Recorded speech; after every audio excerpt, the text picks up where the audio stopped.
In this video, I'm going to walk you through kind of working a brand new ticket that's been submitted via email by a teacher or staff member that's needing help.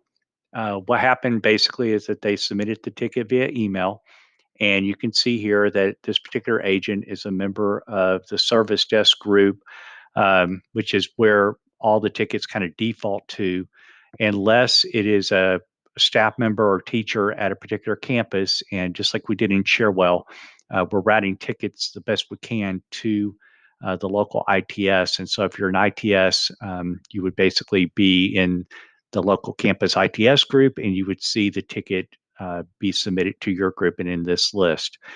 For this particular agent, I'm on the service desk. I get this brand new ticket, and you can see that its status is new. New is the very first thing that a ticket is in terms of status. It's just come in, it's unassigned, nobody's worked it, and so this is ready to be picked up and worked. I'm going to click on the ticket, and you can see right away that there's not much to it. Um, Nothing has really happened here except for the fact that I've received the request via email. I have an issue that I need help with. I showed in a previous video that you can click on events and get a little bit more information about what happened in that particular ticket just by being submitted in via email. But in your basic view here, you see the customer needs help. The very first thing that you see is that it's been assigned to the service desk. Once again, it could be assigned to any number of the ITS groups that are available. In this case, this agent only has access to a few groups. And what I'm going to be doing here is I can actually go through and do a couple of things to get the ticket ready to be worked. The very first thing that I would do is I would select the ticket type. In this case, I have an issue that I need help with. I'm going to decide that that's an incident. An incident is any sort of ticket where there's something broken, something that needs to be fixed in order for the customer to move forward and keep doing their job.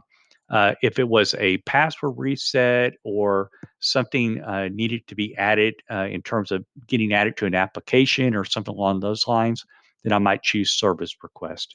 I'm going to go ahead and select incident, and then I'm going to go ahead and type in a subcategory and just start typing something. Let's say it's some sort of software that needs to be added the uh, to the customer's desktop.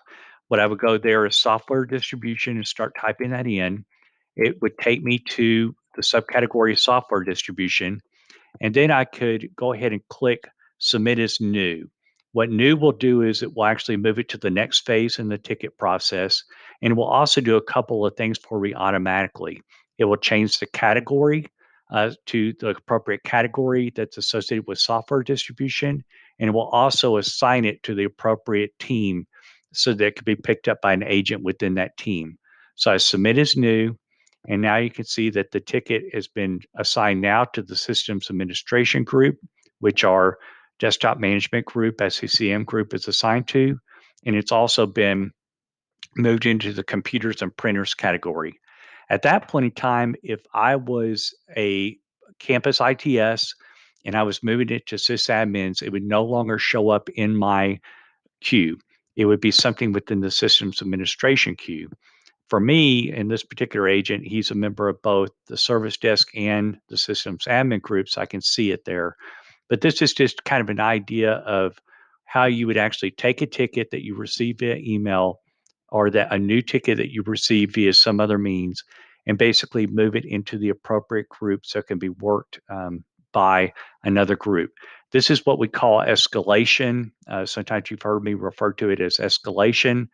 This is the same thing. You're basically escalating it, moving it to another group to be worked. This would be a good time for you to also make a note if you had something that you wanted to add. So you may say, I have more information to share.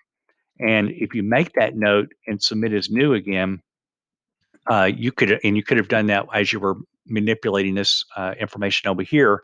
You see, it gets added to the ticket so that the agent that's working within systems admin actually sees that additional information that you're adding.